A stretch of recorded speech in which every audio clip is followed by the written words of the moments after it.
শায়েখ চরমনাই মুফতি ফয়জুল করিম দামাত বারাকাতুহুম। আজকে এখানে গোটা আলেম সমাজের উপস্থিতি, বাংলাদেশের এমন কোনো আলোচক নেই আজকের এই ময়দানে উপস্থিত হন নাই। বাংলাদেশের ছাত্র জনতা, নবী প্রেমিক জনতা এখানে উপস্থিত হয়েছে দিলের একটাই তামান্না, সিরাতুন নবী বাস্তবায়ন করার জন্য। যুগের পরিবর্তনে আলহামদুলিল্লাহ আমার কাছে মনে হচ্ছে আমাদের এখন মাদানী জিন্দেগি চলছে। একটা সময় ছিল হয়তো ভয়ে কোনো কারণে আমাদের মধ্যে কথা বলার ধরন একরকম ছিল। আলহামদুলিল্লাহ যুগের পরিবর্তনে এখন কথা বলার পরিস্থিতি রব্বে কারীম তৈরি করে দিয়েছেন। উলামায়ে কেরাম এক স্টেজে উপস্থিত হওয়ার পদ্ধতি তৈরি হয়েছে। আজকের যেই পদ্ধতিতে আল্লামা জুনায়েদ আল হাবিব বক্তব্য দেন, সেই স্টেজেই আল্লামা মামুনুল হক বক্তব্য দেন, সেই স্টেজেই আল্লামা মধুপুরী বিশ্বাবুজুর বক্তব্য দেন, সেই স্টেজেই আল্লামা অলিপুরী বক্তব্য দেন, সেই স্টেজেই শায়েখ চরমনাই বক্তব্য দেন। ভবিষ্যৎ দেখতে পাচ্ছি উলামায়ে কেরাম যেমন করে এক হতে চলেছে, ইনশাআল্লাহ জাতীয় ঐক্য তৈরি হবে, জাতীয় ঐক্য তৈরি হবে। গাদ্দার দাবিদারকে রুখে দিয়ে বাংলার জমিনে কোরআনী শাসন কায়েম হবে, কোরআনী শাসন কায়েম হবে। আজ দলের মত ঊর্ধ্বে চলে গিয়েছে, দলের ভেদাভেদ নেই, আজ মদের ভেদাভেদ নেই। কে কোন বীর সেটা এখন দেখার প্রয়োজন নেই। হক হয়েছে তো সে আমার ভাই, মাথার টুপিটা গোল না পাঁচকোল কি দেখার সুযোগ নেই, জালি না কিস্তি দেখার সুযোগ নেই।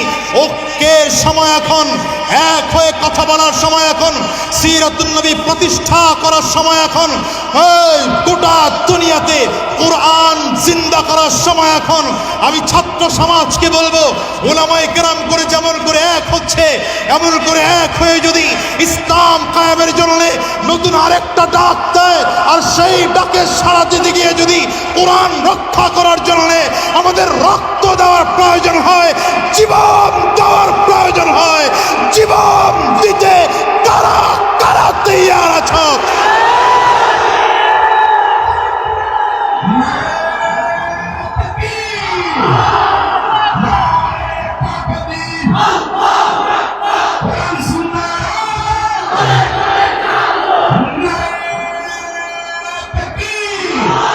প্রিয় ভাইরা আমার, কথা শেষ। 5ই আগস্টের দিন দেখা গিয়েছে কারা খানকা লবিয়ার, কারা রাজপথে থেকেছে। ঠিক কিনা বলেন? দীর্ঘ 16 বছর স্বৈরাচারের নিপীড়ন আর নির্যাতন যারা সহ্য করতে পারেনি, কিন্তু দেখা গেল 5ই আগস্টের দিনও তারা খানকা ছেড়ে নামতে পারে নাই। বোঝা যায় এদের মধ্যে এখনো মিলাদুন নবী নামে জিলাপির মজা আছে। কিন্তু আলহামদুলিল্লাহ উলামায়ে কেরাম 5ই আগস্টের আগে পরে মিলিয়ে আগেও রাজপথে ছিল, এখনো রাজপথে থাকবে। সুতরাং আমি আজাদিও বলছি, আমরা উলামায়ে কেরামদের কর্মসূচির দিকে তাকিয়ে আছি। কর্মসূচি আপনারা দেবেন। আমরা ছাত্র জনতা, এখন আর ছাত্র জনতা শুধু মাদ্রাসার নয়, এখন স্কুলের ছাত্র ভাইয়েরা আমাদের সাথে, কলেজের ছাত্র ভাইয়েরা আমাদের সাথে, ইউনিভার্সিটির ছাত্র ভাইয়েরা আমাদের সাথে, মাদ্রাসার ছাত্র ভাইয়েরা আমাদের সাথে। গোটা জাতি এক হয়েছে, বাংলাদেশকে পরিবর্তনের স্বপ্ন দেখছে। আজ পরিবর্তন করব, পরিবর্তন করব, পরিবর্তনের ছোঁয়া ধূপখোলায় লেগেছে। যেই ধূপখোলায় আমরা সিরাতুন নবীর প্রোগ্রাম করতে পারি নাই, সিরাত সম্মেলন করতে পারি নাই, আজকে বাধাহীন পুলিশের পাহারায় সিরাতুন নবী প্রোগ্রাম হচ্ছে। আজকের এই জাতীয় সিরাত সম্মেলনের মুহতারাম সম্মানিত সভাপতি, সম্মানিত অতিথিবৃন্দ, মঞ্চে উপস্থিত জাতির রহবার, জাতির সরদার সরতাজ হযরত উলামায়ে কেরাম, সম্মুখপানে সমবেত দিন প্রিয়, ইসলাম প্রিয়, দিনদার ইমানদার মুমিন মুসলমান মর্দে মুজাহিদ ভাইরা, আলোচনা অত্যন্ত সংক্ষেপ। আমি নিজেও জাতীয় সিরাত কমিটির একজন সদস্য, এজন্য খুব লম্বা সময় আলোচনা আমি নিজেও করব না, শুধু হাজিরা দিয়ে দোয়া নেওয়ার উদ্দেশ্যে উপস্থিত হয়েছি। হযরত এখানে উপস্থিত আছেন, মূল্যবান আলোচনা করবেন ইনশাআল্লাহ। খুব সংক্ষিপ্ত কথা হচ্ছে, রাসূলুল্লাহ সাল্লাল্লাহু আলাইহি ওয়াসাল্লামের গোটা জিন্দেগিটা আমরা তিনটি ভাগে বিভক্ত করতে পারি। বলেন কয়টি ভাগে? আওয়াজ আসতে হয়, জোরে বলেন কয়টি ভাগে? এক নম্বর ভাগ হচ্ছে মিলাদুন নবী সাল্লাল্লাহু আলাইহি ওয়াসাল্লাম। বাংলা অর্থ হলো নবীজির জন্ম, ঠিক না? আমি সামনে উপস্থিত দেখছি ছাত্র ভাইয়েরা বেশি, সুতরাং আশা করি কথা বলতে আমার জন্য ভালো হবে, আপনার একটু সহযোগিতা করবেন। নবীজির জীবনের তিন ভাগের এক ভাগের নাম মিলাদুন নবী সাল্লাল্লাহু আলাইহি ওয়াসাল্লাম, অর্থাৎ নবীজির জন্ম। বলেন নবীজির জন্ম। দ্বিতীয় ভাগ নবীজির শেষ দিন জীবনের, ওয়াফাতুন নবী সাল্লাল্লাহু আলাইহি ওয়াসাল্লাম, অর্থাৎ নবীজির ইন্তেকাল। নবীজির, বলেন কথা, নবীজির ইন্তেকাল। আর জন্ম থেকে আরম্ভ করে নবীজির ইন্তেকাল পর্যন্ত পুরো জিন্দেগিটা হলো সিরাতুন নবী সাল্লাল্লাহু আলাইহি ওয়াসাল্লাম, অর্থাৎ নবীজির জীবন আদর্শ। বলেন তৃতীয় ভাগের নাম নবীজির জীবন। প্রথম দুই ভাগ মিলাদুন নবী, নবীজির জন্ম, ওয়াফাতুন নবী, নবীজির ইন্তেকাল। সহজ ভাষায় বললে এটা বলবো, এই দুটো জিনিস জানার বিষয়, মানার বিষয় না। মিলাদুন নবী এবং ওয়াফাতুন নবী জানার বিষয়, মানার বিষয়। কথা বলেন আপনি, জানার বিষয়, মানার বিষয়। সিরাতুন নবী সাল্লাল্লাহু আলাইহি ওয়াসাল্লাম এটা জানারও বিষয়, মানারও বিষয়। আরো সহজ করলে এভাবে বলা যায়, মিলাদুন নবী নবীজির জীবনের একদিনের সাথে সম্পৃক্ত। যদি বলি যে মিলাদুন নবী পালন করব, তাহলে নবীজি যেভাবে জন্মগ্রহণ করেছেন আমাকেও সেই পদ্ধতিতে জন্মগ্রহণ করা দরকার। আচ্ছা বলেন, সেই পদ্ধতিতে আপনার আমার জন্মগ্রহণ করা সম্ভব না অসম্ভব? আবার নবীজি ইন্তেকাল করেছেন, নবীজির ইন্তেকালের সময় কিছু অলৌকিক ঘটনা আমরা দেখতে পাই, হাদিসের মাধ্যমে জানতে পারি। যদি বলি যে নবীজির ইন্তেকাল পালন করব বা মৃত্যু বার্ষিকী পালন করব, তাহলে নবীজি যেভাবে ইন্তেকাল করেছেন আমাদেরও ঠিক সেইভাবে ইন্তেকাল করা দরকার, ঠিক কিনা? সেটা বাস্তব না, সম্ভব না অসম্ভব? কিন্তু সিরাতুন নবী কেমন? সিরাতুন নবী হলো নবীজির গোটা জিন্দেগি। নবীজি নামাজ পড়েছেন, কিভাবে পড়েছেন, এটা সিরাতুন নবী। নবীজি রোজা রেখেছেন, কিভাবে রেখেছেন, এটা সিরাতুন নবী। নবীজি যুদ্ধ করেছেন, কিভাবে যুদ্ধ করেছেন, এটা সিরাতুন নবী। বলে যে নবীজি যেভাবে নামাজ পড়েছেন, আমরাও চাইলে নবীজির মতো নামাজ পড়া সম্ভব না অসম্ভব? নবীজি যেভাবে রোজা রেখেছেন, আমরাও চাইলে ঠিক সেইভাবে নবীজির মতো করে রোজা রাখা সম্ভব না অসম্ভব? তাহলে মিলাদুন নবী আর ওয়াফাতুন নবী পালন করা যায় না, পালন করা করতে হয় না, পালন করা সম্ভব না। সিরাতুন নবী পালন করতে হয়, পালন করা যায়। গোটা কোরআনে সিরাতুন নবী পালন করার আদেশ রয়েছে। এজন্য বলি যে মিলাদুন নবী আর ওয়াফাতুন নবী জানার বিষয়, মানার বিষয় নয়। সিরাতুন নবী জানারও বিষয়, মানারও বিষয়। মূলত গোটা কোরআনটা নবীজির সিরাত। কারণ নবীজির ইন্তেকালের পরে সাহাবায়ে কেরামদের জামাত আম্মা জান আয়েশা সিদ্দিকা রাদিয়াল্লাহু আনহার কাছে যখন গিয়ে প্রশ্ন করেছিলেন, কাইফা কানা খুলুকুন নবী সাল্লাল্লাহু আলাইহি ওয়াসাল্লাম, আম্মা জান নবীজির আখলাক কেমন ছিল, চরিত্র কেমন ছিল? আম্মা জানের উত্তর ছিল, কানা খুলুকুহুল কুরআন, নবীজির চরিত্রটাই কোরআন। উলামায়ে কেরাম এখানে আছেন, ছাত্র ভাইরাও এখানে আছেন। আম্মা জান যদি এভাবে উত্তর দিতেন, কানা খুলুকুহু কা খুলুকিল কুরআন, যদি আম্মা জান বলতেন নবীজির চরিত্র কোরআনের মতো, কথা খেয়াল করেন, কানা খুলুকুহু কা খুলুকিল কুরআন, আম্মাজান কি কথা বলেছেন? না, আম্মাজান বলেছেন কানা খুলুকুহুল কুরআন। কেন? কারণ হলো আমরা অনেকের শক্তি উদাহরণ দিতে গিয়ে বলি অমুকে বাঘের মতো।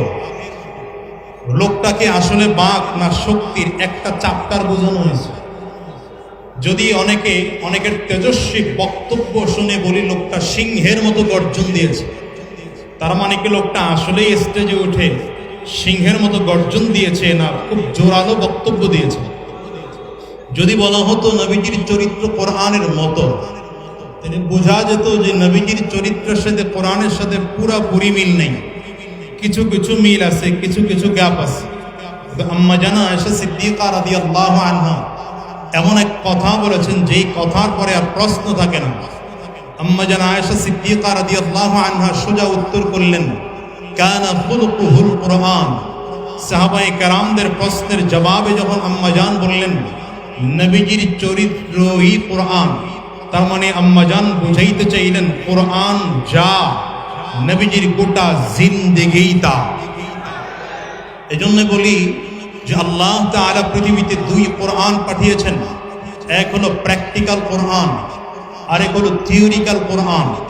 আমাদের মাঝে যেটা প্রিন্ট করা কোরআন আছে 114 সূরাওয়ালা 30 পারাওয়ালা, এটা হচ্ছে থিওরিক্যাল কোরআন।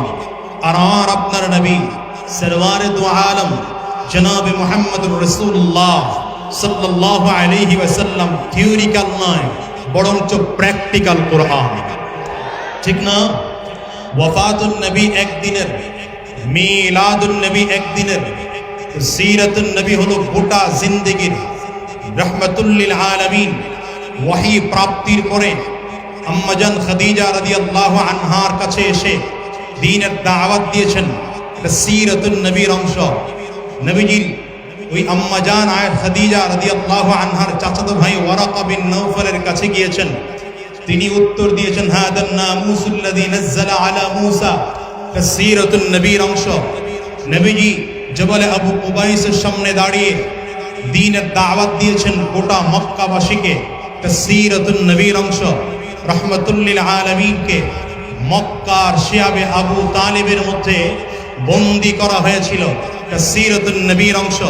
রাসূল আরবি সাল্লাল্লাহু আলাইহি ওয়াসাল্লাম কাবার চত্বরে সাজদায় ছিলেন, কাফির আর মুশরিকরা নবীজির মাথার উপরে উটের নারী ভুঁড়ি, পচা নারী ভুঁড়িগুলোকে ফেলেছিল, এটা সিরাতুন নবীর অংশ। নবীজি তায়েফের জমিনে দাওয়াত নিয়ে গিয়েছেন, মার খেয়েছেন, রক্তাক্ত হয়েছেন, এমনকি কাফির আর মুশরিকরা নবীকে এমন ভাবে পাথর মেরেছে রাহমাতুল লিল আলামিন বেহুশ হয়ে জমিনে পড়ে গিয়েছেন, এটা সিরাতুন নবীর অংশ। মদিনা থেকে কাফেলা এসে রাসূলুল্লাহ সাল্লাল্লাহু আলাইহি ওয়াসাল্লামের কাছে বায়াত হয়েছেন, বায়াতে আকাবায়ে উলা সিরাতুন নবীর অংশ, বায়াতে আকাবায়ে সানিয়া সিরাতুন নবীর অংশ। নবীজি হিজরত করেছেন মদিনায়, এটা সিরাতুন নবীর অংশ। বদরের যুদ্ধে হাজির হয়েছেন নবীজি, যুদ্ধ করেছেন সাহাবায়ে কেরামদেরকে নিয়ে, এটা সিরাতুন নবীর অংশ। উহুদের যুদ্ধে নবীজি যুদ্ধ করেছেন, সশরীরে উপস্থিত হয়েছেন, হাজির হয়েছেন, এটা সিরাতুন নবীর অংশ। খন্দকের যুদ্ধে রাহমাতুল লিল আলামিন হাজির হয়েছেন, সিরাতুন নবীর অংশ। মক্কা বিজয় সিরাতুন নবীর অংশ। বায়াতুর রিদওয়ান সিরাতুন নবীর অংশ। সর্বশেষ রাসূল আরবি সাল্লাল্লাহু আলাইহি ওয়াসাল্লামের বিদায় হজের ভাষণ, এটাও নবীজির সিরতের অংশ। গোটাটা রাহমাতুল লিল আলামিনের সিরতের অংশ। সুতরাং সহজ ভাষায় বলবো, মিলাদুন নবী আর ওয়াফাতুন নবী জানার বিষয়, মানার বিষয় না। সিরাতুন নবী জানারও বিষয়, মানারও বিষয়। শুধু জানার আর মানা পর্যন্তই শেষ নয়, বরঞ্চ গোটা পৃথিবীতে রাসূলুল্লাহ সাল্লাল্লাহু আলাইহি ওয়াসাল্লাম শিখিয়েছেন সিরাতুন নবী প্রতিষ্ঠার জন্য মেহনত করা, সিরাতুন নবী প্রতিষ্ঠার জন্য প্রয়োজনে রক্ত দেওয়া, সিরাতুন নবী প্রতিষ্ঠার জন্য প্রয়োজনে জীবন দেওয়া। সাহাবায়ে কেরাম রক্ত দিয়েছেন, জীবন দিয়েছেন সিরাতুন নবী তথা কোরআনকে জমিনে বাস্তবায়ন করার জন্য। সাহাবায়ে কেরামদের ইন্তেকালের পরে তাবিঈন, তাবে তাবিঈন, আইম্মে মুজতাহিদিন, উলামায়ে মুতাকাদ্দিমিন, উলামায়ে মুতাআখিরিন এক এক করে যুগের পরিবর্তনে দ্বীন এ জমিনে জিন্দা করার জন্যে, কোরআন এ জমিনে কায়েম করার জন্যে, রাসূলুল্লাহ সাল্লাল্লাহু আলাইহি ওয়াসাল্লামের সিরতকে জমিনে বাস্তবায়নের জন্যে চেষ্টার ফিকির মেহনত করেছেন মুফতি ফজলুল হক আমিনী রহমতুল্লাহ আলাইহি। চেষ্টার ফিকির আর মেহনত করেছেন শেখুল হাদিস আল্লামা আজিজুল হক রহমতুল্লাহ আলাইহি। সিরাতুন নবী বাস্তবায়নের জন্যে ফিকির আর মেহনত করেছিলেন কুতুবুল আলম কালু মানিক সৈয়দ ফজলুল করিম রহমতুল্লাহ আলাইহি। এই সিরাতুন নবী বাস্তবায়নের জন্যে মেহনত করেছিলেন আল্লামা শাহ আহমদ শফি রহমতুল্লাহ আলাইহি। সিরাতুন নবী বাস্তবায়নের জন্যে মেহনত করেছিলেন আল্লামা জুনাইদ বাবু নগরী রহমতুল্লাহ আলাইহি। আরে বন থেকে বড় বড় বাঘরা চলে গিয়েছেন, এখন বাঘের বাচ্চারাও সিরাতুন নবী দুনিয়াতে বাস্তবায়নের জন্যে মেহনত করছেন।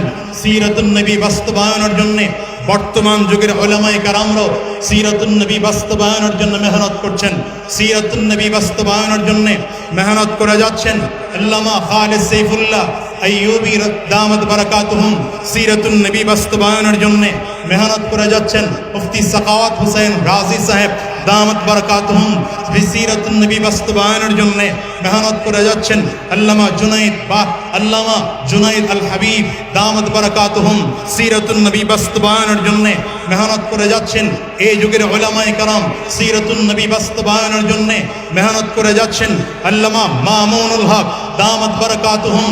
সিরাতুন নবী বাস্তবায়নের জন্য মেহনত করে যাচ্ছেন শায়েখ চরমনাই মুফতি ফয়জুল করিম দামাত বারাকাতুহুম। আজকের এখানের ময়দানের, আজকের এখানে গোটা আলেম সমাজের উপস্থিতি। বাংলাদেশের এমন কোনো আলোচক নেই আজকের এই ময়দানে উপস্থিত হন নাই। বাংলাদেশের ছাত্র জনতা, নবী প্রেমিক জনতা এখানে উপস্থিত হয়েছে দিলের একটাই তামান্না, সিরাতুন নবী বাস্তবায়ন করার জন্য। প্রিয় ভাইরা আমার, যুগের পরিবর্তনে আলহামদুলিল্লাহ আমার কাছে মনে হচ্ছে আমাদের এখন মাদানী জিন্দেগি চলছে। একটা সময় ছিল হয়তো ভয়ে কোনো কারণে আমাদের মধ্যে কথা বলার ধরন একরকম ছিল। আলহামদুলিল্লাহ যুগের পরিবর্তনে এখন কথা বলার পরিস্থিতি রব্বে কারীম তৈরি করে দিয়েছেন। উলামায়ে কেরাম এক স্টেজে উপস্থিত হওয়ার পদ্ধতি তৈরি হয়েছে। আজকের যেই পদ্ধতিতে আল্লামা জুনায়েদ আল হাবিব বক্তব্য দেন, সেই স্টেজেই আল্লামা মামুনুল হক বক্তব্য দেন, সেই স্টেজেই আল্লামা মধুপুরী বিশ্বাবুজুর বক্তব্য দেন, সেই স্টেজেই আল্লামা অলিপুরী বক্তব্য দেন, সেই স্টেজেই শায়েখ চরমনাই বক্তব্য দেন। ভবিষ্যৎ দেখতে পাচ্ছি উলামায়ে কেরাম যেমন করে এক হতে চলেছে, ইনশাআল্লাহ জাতীয় ঐক্য তৈরি হবে, জাতীয় ঐক্য তৈরি হবে। গাদ্দার তাবেদারকে রুখে দিয়ে বাংলার জমিনে কোরআনী শাসন কায়েম হবে, কোরআনী শাসন কায়েম হবে।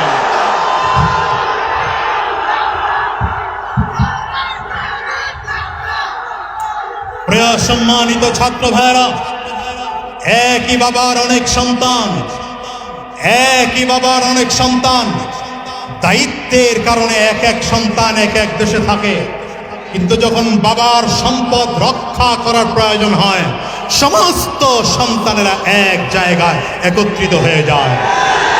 আমরা আমাদের নবীর রুহানি সন্তান, আমরা আমাদের নবীর রুহানি সন্তান। কেউ খানকায় মেহনত করেছি, কেউ রাজনীতির ময়দানে মেহনত করেছি, কেউ মাদ্রাসায় মেহনত করেছি, কেউ মসজিদের খুতবার মেম্বরে মেহনত করেছি, ওয়াজের ময়দানে মেহনত করেছি।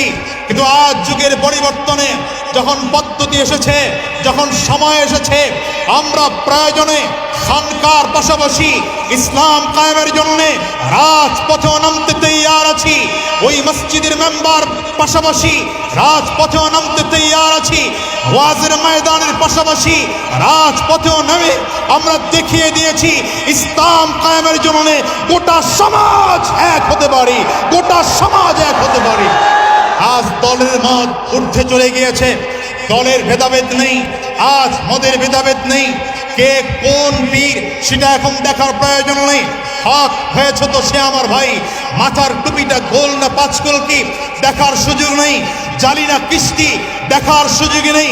ঐক্যের সময় এখন, এক হয়ে কথা বলার সময় এখন, সিরাতুন নবী প্রতিষ্ঠা করার সময় এখন, এই গোটা দুনিয়াতে কোরআন জিন্দা করার সময় এখন।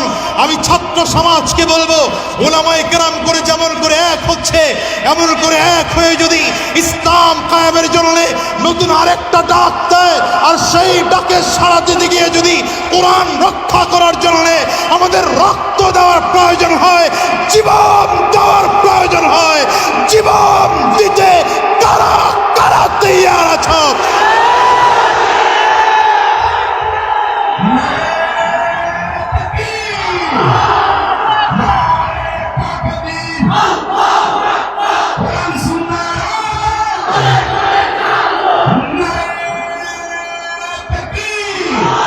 প্রিয় ভাইরা আমার, কথা শেষ। 5 আগস্টের দিন দেখা গিয়েছে কারা খানকা লবিয়ার, কারা রাজপথে থেকেছে। ঠিক কিনা বলেন?